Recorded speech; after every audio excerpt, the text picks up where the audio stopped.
చూడండి, ముందుగా ఈ చేప ముక్కలు అయితే తీసుకోవాలి. ముందుగా ఫిష్ ఫ్రై చేసుకోవడానికి చూడండి, ఒక హాఫ్ స్పూన్ అయితే పెప్పర్ పౌడర్ వేసుకోవాలి.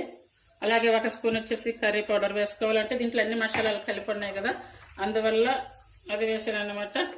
1/2 స్పూన్ వచ్చేసి ధనియాల పౌడర్, 1/2 స్పూన్ జీరా పౌడర్, 1 స్పూన్ కారం, అంటే కారం మనం తినే టేస్ట్ని బట్టి తీసుకోవాలి. టేస్ట్ సరిపడా సాల్ట్, అల్లం వెల్లుల్లి పేస్ట్ 1/2 స్పూన్, అలాగే సన్నగా కట్ చేసినటువంటి పచ్చిమిర్చి, ఈ 3 మిరపకాయలు తీసుకుని ఇలా బాగా సన్నగా ఇలా కట్ చేయాలి.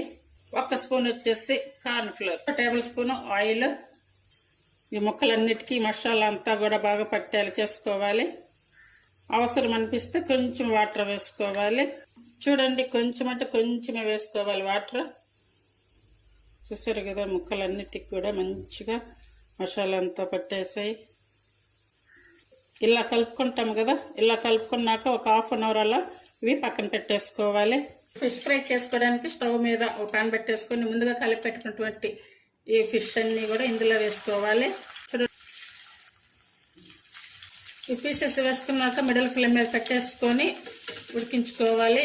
ఇప్పుడు ఇవి రెండో పక్కకు తిప్పుకోవాలి.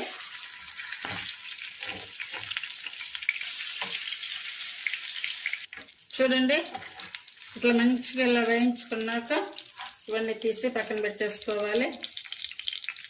చూస్తారు కదా, మిగిలిన పీసెస్ అన్నీ కూడా ఇలానే వేసుకోవాలి. పచ్చిమిర్చి ఎందుకు వేసానంటే పచ్చిమిర్చితో సహా ముక్కలుగా పట్టేసుకొని స్పైసీగా బాగుంటాయి.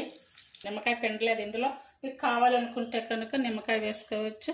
ఇలా సన్నగా కట్ చేసినటువంటి కొత్తిమీర వేసుకొని సైడ్ డిష్గా కానీ లేదా స్నాక్గా కానీ తిని చూడండి, చాలా చాలా బాగుంటుంది. ప్లీజ్ లైక్ చేసి, షేర్ చేసి, సబ్స్క్రైబ్ చేయండి. Thank you for watching.